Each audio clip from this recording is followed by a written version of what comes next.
Up the live stream, ready to live stream on YouTube and Facebook at the same time as here in the Zoom room, and we are live. Beautiful. Welcome online, ladies and gentlemen. Michael Firth here, one of the Crowns and founding advisory board members of the company. It's my pleasure to be the MC for Members Night today. We've got people in the chat in Zoom that have said they are from Washington State, California, New Zealand, Virginia, Ontario, Canada, Mexico, Nevada, Charleston, that's a dance, isn't it? Alberta, Canada, and so forth. What do we got here? Surabaya, Indonesia, Toronto. They're typing so fast I can't keep up. Lots of people. Let's just do it that way. Now, ladies and gentlemen, we do have wordly translation because Numi's in 74 countries. We've got people all over the globe speaking all sorts of different languages. This is the second call for the day. We've already had our founder, Steve Scott, present for the Northern Hemisphere timeframe, and this is the second event. With that in mind, I'm going to hand you to our Vice President of Sales, Sergio Della Mora, to kick off the event. Over to you, buddy. Hey, thank you, Michael. Hello, everybody. It's so good to see so many wonderful people here tonight. What a wonderful time to start March. So I don't want to take too much time today because it's a very special call. You still have a few minutes to get people on this. It's not every day we get to hear directly from Steve himself regarding what it means to be a super achiever. And, you know, we've had some wonderful trainings in the past few weeks, so I think it goes great in hand. And we have a special surprise for you. I know that many of you may have seen it floating around or maybe aware, but we do have a special today. So I want to invite you to do a few things. One, if you qualified for Achieve with 100 points or more, congratulations. We are working now to get everything set up. So if you haven't done so and qualified, please reply to our email so that we can get you registered and ready to go. You won't want to miss a training that you will receive from Steve in Barcelona for Achieve. And after Achieve, you'll want to stay because you won't want to miss what we're going to share this coming summit. I can tell you that our energy focus is now heading towards this 5-year celebration, and you will see that it's a once-in-a-lifetime opportunity. In fact, this is the first company that I've ever worked with that's done a global convention outside of the United States. And so this is a big deal for us to go to Barcelona and celebrate the 5-year anniversary there. Steve himself will be traveling, and we want to make sure you get excited. We'll give you a little bit of a tease of some of the things he will be sharing, not only with the group from Achieve, but with all of us. And guess what? I'm going to go ahead and share the surprise now. So because you're on Members Night tonight, we have a very limited time offer special. And all you will need to do is go to the Eventbrite website. And if you type in the special code Members Night, as you will see on the chat, you will have a discount for your ticket. So you can purchase your ticket to convention for $199. Take advantage of this limited time offer. I do want to let you know that tickets are starting to sell out fast, and we only have a full capacity of 800 members, just along with the events that are being taking place and being done around the world. There are meetings that have hundreds of people in them. So we want to make sure that all of you are part of this wonderful event and that you take advantage of the promotion. Now, that's not all, my friends. We will be announcing the Team Challenge top winners next Monday morning on Numi Live. So make sure you join us on Numi TV at 9 a.m. Mountain Standard Time, because Chris and I will be announcing the top winners for Team Challenge, and we'll know who went to Utah. And guess what? We're going to start sending the backpacks out for all those team members that got 60 points and more. A lot of exciting things. We just wrapped up NYKO. Next week, when Aaron's back, we'll go ahead and give you, we'll give Michael some updates to share from that tour.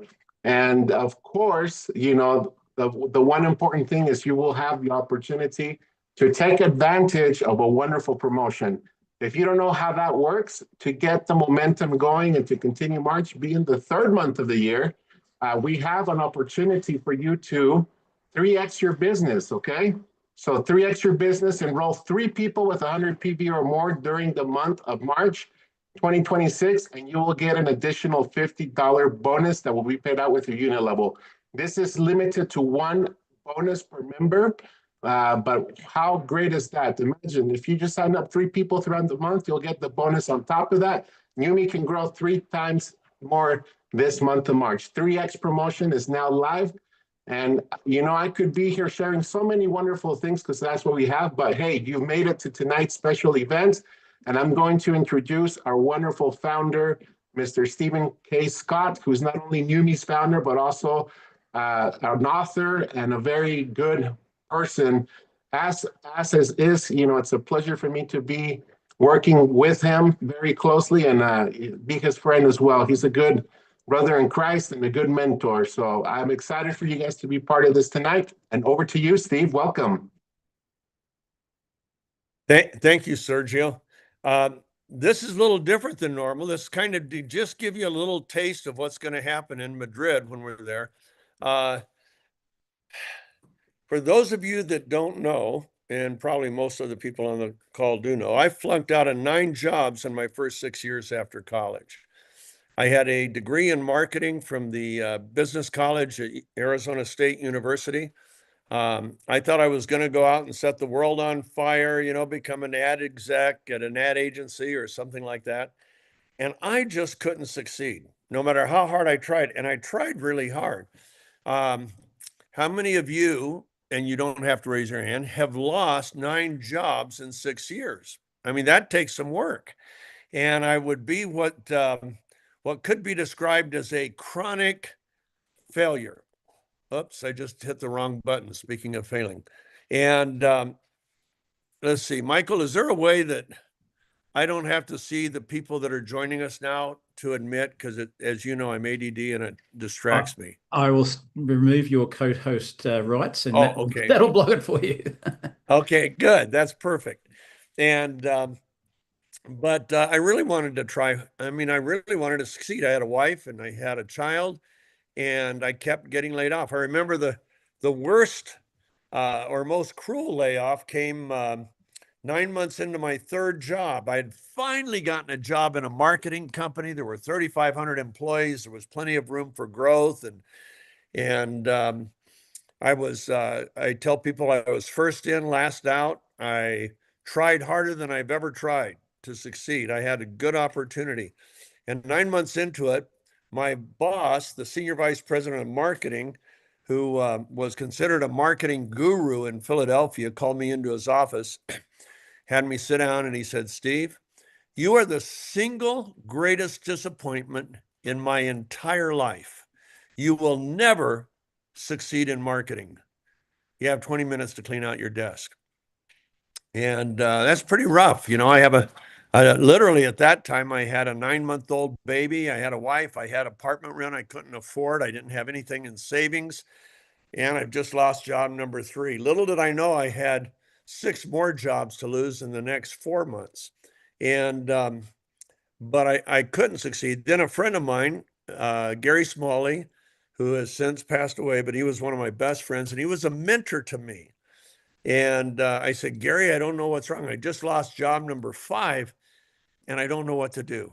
And Gary said, let me pray about it. Next morning, he comes in and he says, how would you like to be wiser than all your bosses? And I said, yeah, right. I was 26 years old.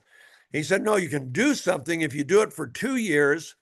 In 2 years, you'll be wiser than all your bosses. In 5 years, you'll probably be a millionaire. And that really made me laugh. I didn't even have money for food that day. In fact, we had breakfast because 2 women in a Bible study that I taught had anonymously left groceries on our doorstep. And that's how broke I was. And this guy says I can do something for 2 years, and in 5 years, I'll be a millionaire. Well, he was wrong. I was a millionaire in 2.5 years, a multimillionaire in 3 years. So it actually happened a lot faster than he could have guessed, than I could have guessed. What he did, he challenged me to get into this book.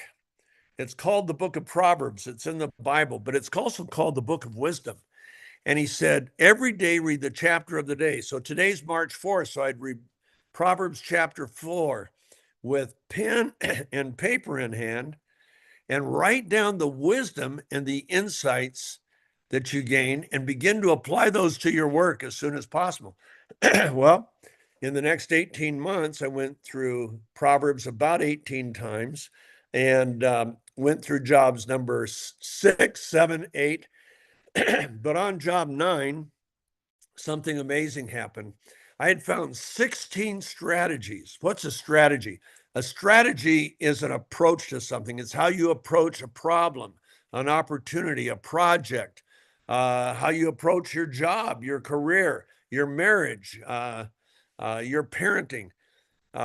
All a strategy is an approach. Now, I'm not in my office now, I'm at home, so I can't show the poster that I showed in our first meeting that was today and this morning.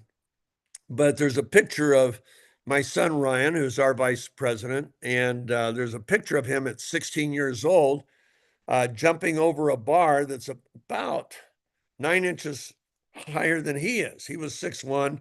Actually, this bar was 6'7". Later in that year, he did 6'10".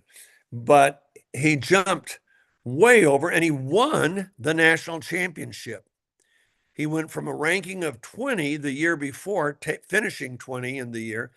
And this year, which was 2009, he actually won the National Junior Olympics and jumping way over his height. And what happened? Well, believe it or not, we, Ryan, me, his coach, we all applied these same strategies that work in business.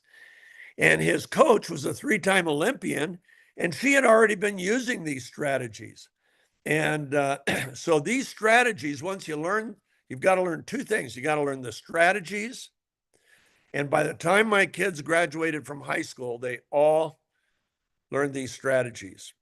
And then you've got to learn the skill sets. What are the skill sets? They are the way you actually apply the strategy to a particular situation. Now, what you'll learn in Barcelona, we're going to go through this. Now, you can go ahead and get into your back office. In the back office, you should be able to find a thing that says Numi Academy. And it's about 20, 25 short clips that take you through some of these strategies. And there's also PDFs that go with it. But what we do, we say the first thing you have to do is you have to change your mind. Why? Everybody on this call has been programmed for mediocrity. You've been told from the time you were a child, no, you can't do that. No, you're too short. You don't have the math skills. You're not that good on the piano. Your voice isn't good enough.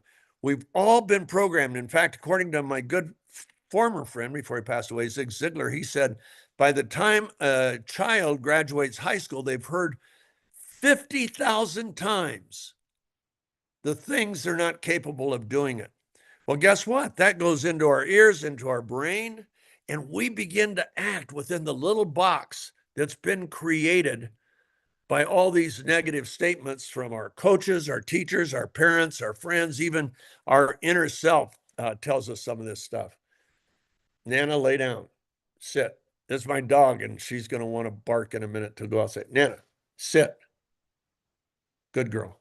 And so with that, your brain has gotten used to accepting mediocrity.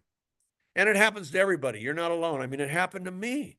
I could not succeed until I found the strategies and the skill sets that blew the box apart. And I found them and I started applying them. And by job number 9, I really had them down. And in 4 months, as a bottom of the ladder employee, I doubled that company's sales. I created a campaign that doubled that company's sales from 30 million a year to 60 million a year. Doubled it. 4 months of work. And a friend of mine said, let's do it on our own. Let's do our own business. And he had $5,000 and I had an idea. And when I gave my letter of resignation to the CEO, unlike the CEO that fired me, he offered to double my salary. I was 27. He offered to double my salary, give me a company Mercedes, and make me vice president of marketing. All my career dreams right there. But I turned them down. So we started a little company with $5,000. And, odds, I didn't realize how big the odds were. Odds were over 200 to 1 that we would fail, 200 to 1 against us. in the industry we were going into. Well, within 5 months, our sales hit $1 million a week. Now, that was 1976 when $1 million a week was a lot of money. I mean, a new house would cost about $50,000, a new car about 10 to 12. Gasoline here in the United States was at 39 cents a gallon. So that was a lot of money. Well, guess what? Within a few months, oh, I've got to let my dog out. I'm so sorry. Nana, you stay out and you better not want to come back in for a while. This is real TV, ladies and gentlemen. She's a puppy in training. It may happen one more time. Anyway, so we had almost no chance of succeeding. Well, we did succeed. By the time I retired from that company, we had created 25 other private companies that we own. We had done billions of dollars in sales, and myself and my partner and his 2 sons and 2 son-in-laws, we all made a lot of money, each of us tens of millions of dollars that we took out in profits over the years. And so life was good, right? So how could these strategies bring about such a change? Well, I'll give you an example. One of the strategies is become an effective and persuasive communicator. Do you know the number one problem in business is communication? The number one problem in marriage and other relationships is communication. The number one problem in parenting is communication. Okay, so communication's a big one. And yet Proverbs says a wise man trains his mouth. Now, in the Hebrew, it's literally bridles his mouth, learns how to keep his mouth shut when he needs to keep it shut, and adds persuasiveness to his lips. Well, that's the strategy, but how do you become persuasive? How do you become an effective and persuasive communicator? There's only 5 skill sets that you need to learn, and they're all learnable. Ryan had them down by the time he was a junior in high school, and he could persuade almost anybody to anything because he knew the right way to do it. Now, persuasion isn't manipulation. Persuasion isn't pushing somebody into something they want to do. Persuasion is literally turning a light on. So if it's dark, if I had this pin in the darkness, you wouldn't know what it was. It's turning on the light, so now you can see the pin in the light. Persuasion, number one, is turning on the light, and we have communication techniques that do that. And if what you want to talk about is valuable, like your marriage is falling apart, your kids don't talk to you anymore, something is really wrong, you're not succeeding in your NUMMI business, whatever, it's not manipulation. It is turning the light on to something of value so they can see the real value of what you've got. And then it's showing them in a very practical, easy way how they can take that wonderful, valuable opportunity or project and apply it into their own life and do it, achieve it. Now, we divide people, believe it or not. There's 4 ways that you approach everybody. Falls in these 4 categories. How you approach a problem, a project, an opportunity, a tragedy, and it's always one of 4 ways. Number 1 is from the perspective of a drifter. What's a drifter? A drifter just goes with the flow. Just picture a canoe in a river and you don't have a paddle. What's it going to do? It's going to go wherever the river takes it. And it might take it to the end of the journey. You might crash in some rocks on the way, but you're not in control. You're just going with the flow. Do you know that's how most people pursue most things? Their relationships. I was a drifter in my marriage. I just went with the flow. I wasn't taking the proactive steps to strengthen and build my relationship.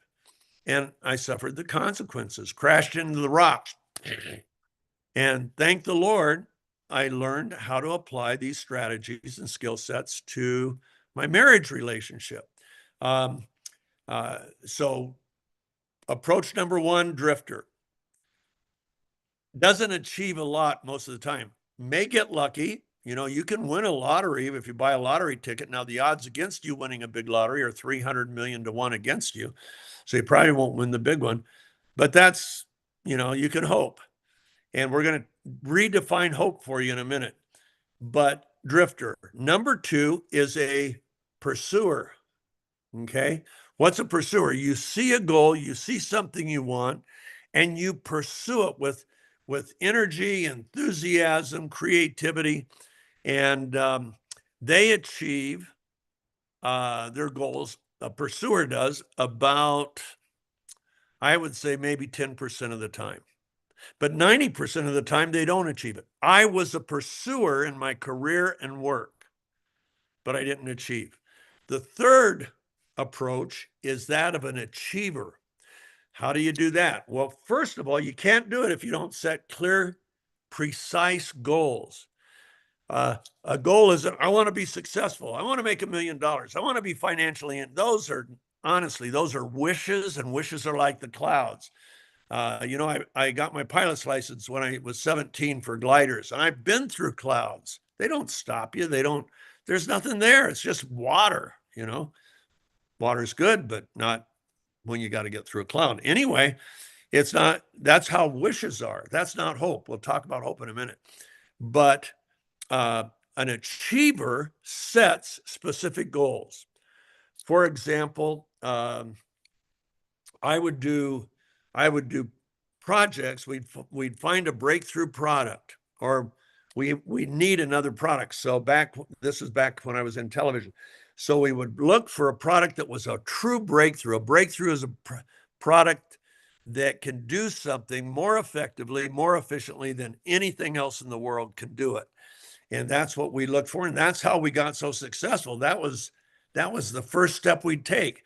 Find a breakthrough product. All of our competitors that had a success rate of less than 1 out of 200, they would get this project and this project and this product and that product, and they'd throw them against the wall and hope one would succeed. That wasn't us. We really narrowed the scope. We wanted to find breakthroughs. And so that became one of the critical goals that we set. Once we found a breakthrough, what do we have to do now? Well, now there's a whole bunch of things. So you have to have meaningful, specific goals. And we teach in NUMMI Academy and at the conference in Madrid, we teach how to set the right goals, because people set foolish goals. We're not talking about achievable goals necessarily, because you can go way beyond achievable goals. You can do impossible, and we'll show you how to do that. But how to go ahead for the things that are really important to you, how you can move from a drifter or a pursuer into an achiever. Now, one thing I found out when I learned these 16 strategies, not many people use them. In fact, less than 0.5% of the American adult population uses these strategies. But that 0.5% is most of the wealth in America, believe it or not. Now, I was in a restaurant and I looked across the way, and one of my former schoolmates, a guy sat next to at every football game. He was in the band, I was in the color guard, and I looked at him and he looked at me, and he kept staring at me. His name is Steven Spielberg. He was the director of Jaws, E.T., Indiana Jones, Raiders of the Lost Ark, Schindler's List. I mean, the guy is a superstar. Well, we went to high school together. So he comes over and he says, tell me about your life since high school. We had been out of high school for 18 years, and we had both achieved our impossible dreams. Steve was a D student in a good semester. That means real low. I was more of a B student, but still I didn't really qualify. I wasn't in sports. There were so many things I couldn't do. But we started comparing notes, and the exact same strategies I used, Steve used. And we both even found the same skill sets. And look what it did for him. I mean, it blew me away.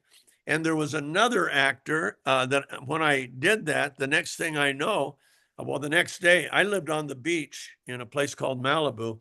And right down the beach from me was one of my best friends in life. He'd done a lot of work with me. His name was Michael Landon. He was a very successful, probably one of the most successful TV stars in the history of television for over 30 years.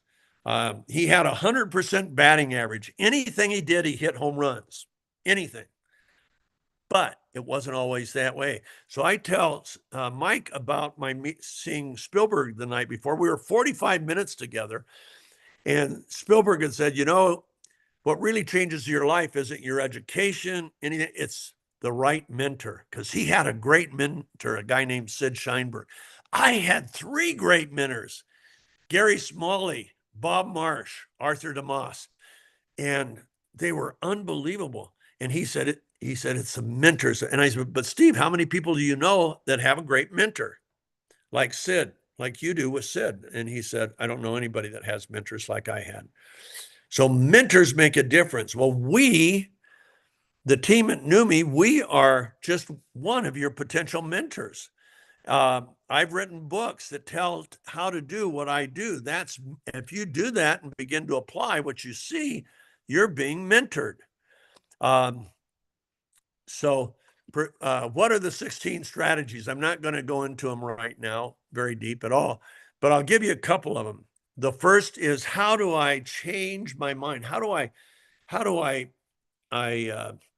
change my brain from one that's programmed for mediocrity to one that is programmed for extraordinary success? And we'll show you how to do that. It's not mystical. It's not psychological. All it is learning how to create a meaningful vision, a very specific vision. And then you're going to break that vision into goals into steps into tasks. When you do that and you see it moves you down the road to success on an individual situation, that all of a sudden creates hope. Now, what is hope? Hope isn't a wish. Wishes are pretty worthless. Oh, I wish I could get a better job. I wish I could do this. They're like clouds. Hope, if you have a pencil, write this down, because this is the real definition of hope, not according to Webster or the Oxford Dictionary, but according to Proverbs. This puts it all together. So hope is my wife is texting me right now. She's in another state, but she doesn't know I'm on a call.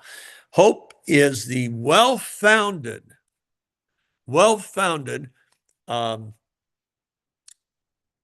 concrete is the well-founded, I'm losing it because I got distracted by my wife. Okay, hope is the well-founded, confident belief that which is pursued, promised, or committed will be achieved within a specific amount of time. I'm going to repeat that. Hope is the well-founded, has a great concrete foundation, not a foundation of sand or straw, concrete. Hope is the well-founded, confident belief that which I pursue, promise, or am committed to will be achieved within a very specific amount of time. That's true hope. And we can create that. How do we create that? Well, let's take the foundation. Our foundation is made up of 2 elements that form the concrete. Number 1 is science. Our science on hydrostat blows away anybody else's delivery method. We've proved that scientifically. We'll be sharing with that at the convention. I think we'll have it be allowed by our patent attorneys to then tell you how different and how much more successful our science is than any other delivery method of glutathione or anything else. So number 1 ingredient in our cement is, see, she keeps texting me. It's my daughter's birthday, 25th birthday. And they're in Michigan and I'm here in Utah. Science, we have real science, specific, not general, specific science that proves that we do something nobody else in the world can do as effectively or efficiently. Number 2 ingredient is experience.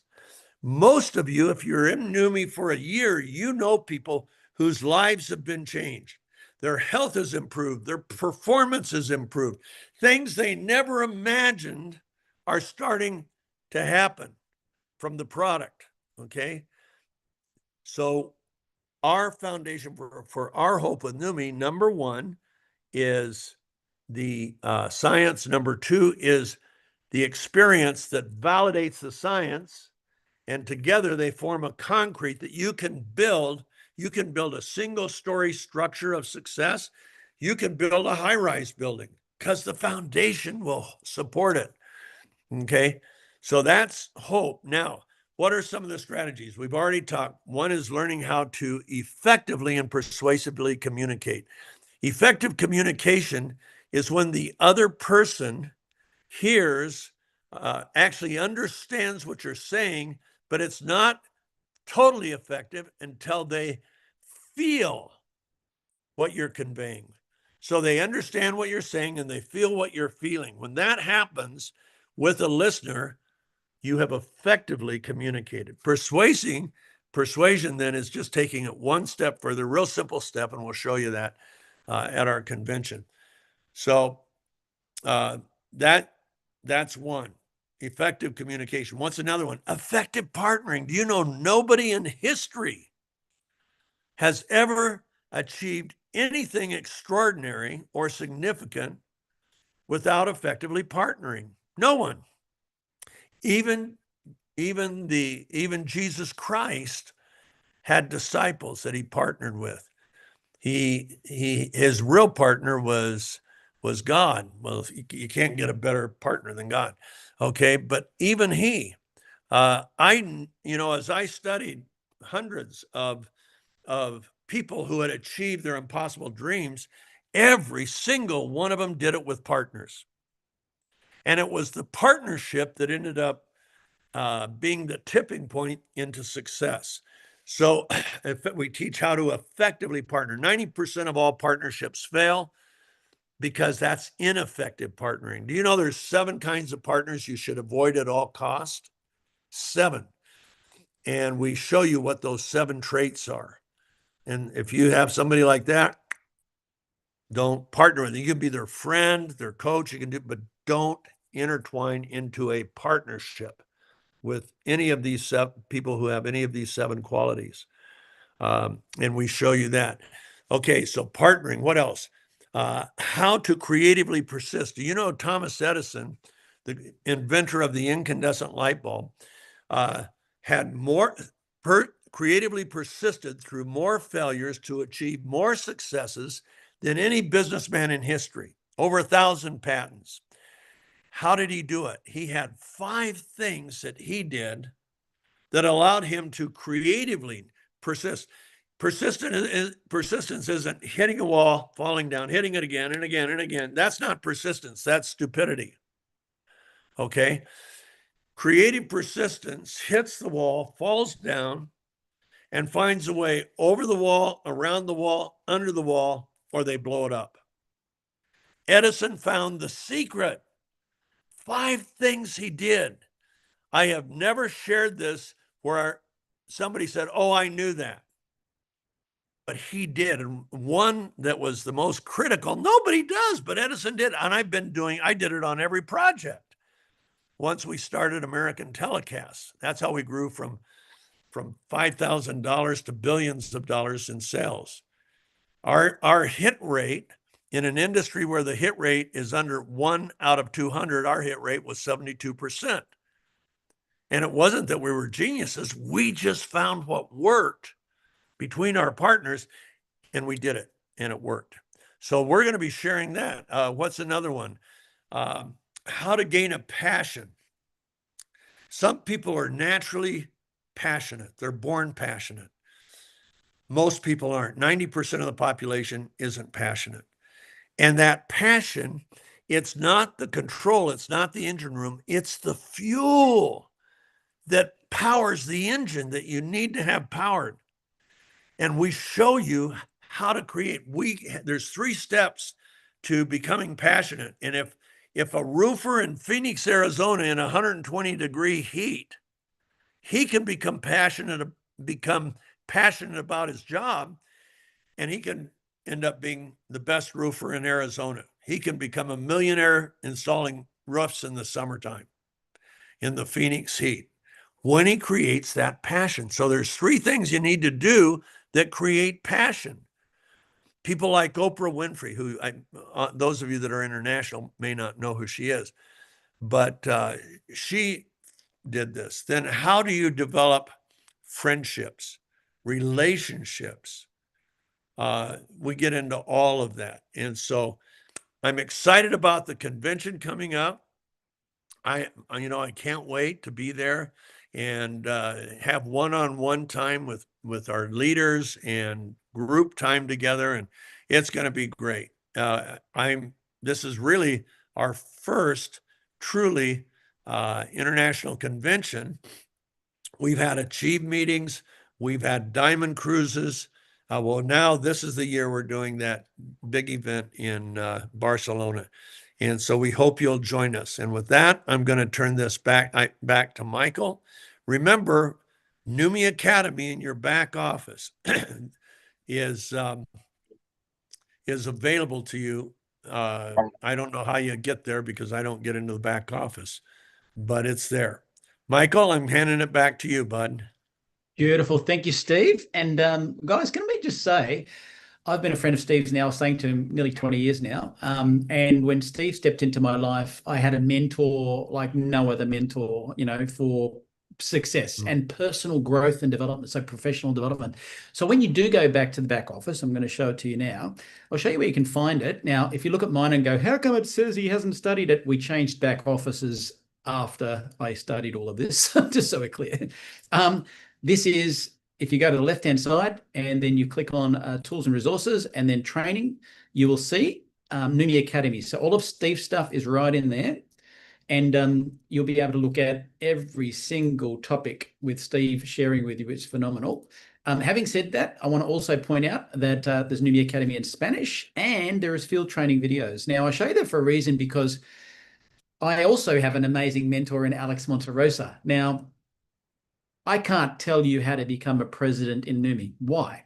Theory doesn't cut it. I've not become one. I can tell you how to become a crown. So I reached out to find a great mentor who had been a crown, which is Alex. Yeah. So no theory, practical advice. Steve has sold billions and he's a personal development expert. So no theory, practical outcomes as well. So get yourself a mentor who has a bigger business than you for field stuff, and then study Steve's stuff for personal development. So don't be that person that actually goes around and only does the biceps, glutathione knowledge. Learn from Steve about personal development. Learn from people like Alex and the rest of the crowns on what they've done to get themselves to where they are. Now, advertising just next week's events. You may or may not know, we have a new 20-minute condensed version of the presentation, which people are raving about. So next week's presenter on Tuesday, 6 p.m. Mountain Time, will be Irene Treveludis, who is actually the pioneer of all the Greek market. And then on Wednesday next week, we're going to have numerous leaders share their thoughts on this topic. And I'll leave you with this. Some of you are using the NUMMI 1, 2, 3 process with third-party validation as step 2. Some are not. And that's not okay. We can't say you must do this or mustn't do this. Success leaves clues.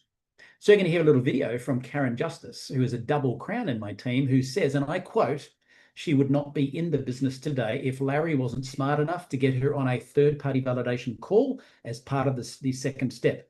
Half of my entire business across all of the world would not exist if Larry didn't use step 2. She says this. And I was smart enough to go, hey, got a big fish in my hands here. I will immediately bump into another call where I got her on the call with Steve and Aaron. I share this with you because a lot of people skip step 2 and wonder why they never build big businesses. And it's one of the biggest blind spots for people out there. So don't miss next week, where we'll talk all about how third-party validation is a critical component. So thank you, Steve, for an amazing event today. And we'll see everybody on